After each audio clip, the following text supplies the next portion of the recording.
আসসালামু আলাইকুম, আশা করি সবাই ভালো আছেন।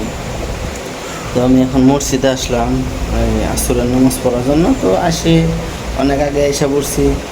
হুম এই প্রায় 1 ঘন্টা আগে এসে পড়ছি নামাজ পড়ার জন্য।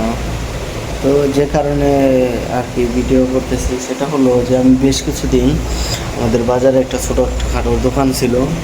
আমি মালয়েশিয়া থেকে আসার পরে পরে একটা ছোটোখাটো দোকান নেই আর কি, যে চলার জন্য। আবার আমি দেশের বাইরে চলে যাবো ইনশাল্লাহ, এই জন্য যে বড় কোনো দোকান নেই না। তো হঠাৎ করে কি হলো যে 5-6 মাস করার পর হঠাৎ করে নতুন করে বাজারটা ডাক দিছে একজনে। সে আসার পর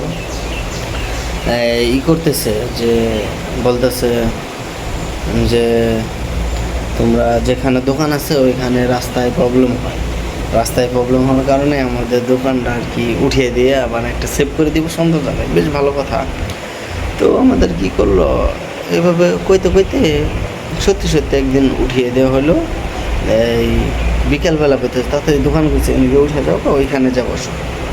তারপর আমরা কি করলাম যে ওইখানে যে বৈশা পড়লাম, আপনার উপরে যে বৈশা পড়লাম। বৈশা পড়ার পর ওইখানে আবার বেচা কিনি কম হয়। তো আমাদের যেখানে দোকান ছিল ওইখানে রাস্তায় প্রবলেম হইব থেকে আমাকে উঠিয়ে দিল।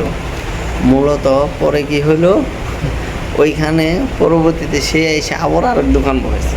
হুম তো ওই দোকানটা বহানির কারণ আমি শুনতে শুনতে শুনলাম যে ওই দোকান থেকে 30,000 টাকা খাইছে। দেখেন মানুষ কতটা হতে পারে, নিচ হতে পারে, এটা শুনলাম আর কি। তাহলে আমাদের দোকানের কারণে রাস্তায় প্রবলেম, ওই দোকানের কারণে আর রাস্তায় প্রবলেম হইতেছে না। হুম তো একটা কথা কি যে মানুষ স্বার্থ বোঝে। হ্যাঁ, মানুষের স্বার্থটাই সব কিছু মনে করে। আর এখন আমরা বেকার বসে রয়েছি, আমি কোনো কাজ কাম নাই। কারণ যেখানে দোকান দিচ্ছে মানে বেচা কিনে হয় না, ওইখানে মাল খেলে নষ্ট হয়। তো কাঁচামালের দোকান তো ওইখানে খেলে নষ্ট। এই কারণে আমি মূলত এখন আমি আর দোকান করি না, বেকার বসে রয়েছি। দেখি ইনশাল্লাহ অন্য কোনো কাজ করব। সবাই দোয়া করবেন আমার জন্য, আল্লাহর রহমতে আমি জানি ভালো একটা কাজ করতে পারি, আর তাড়াতাড়ি অতি তাড়াতাড়ি যেন দেশের বাইরে যেতে পারি। আসসালামু আলাইকুম।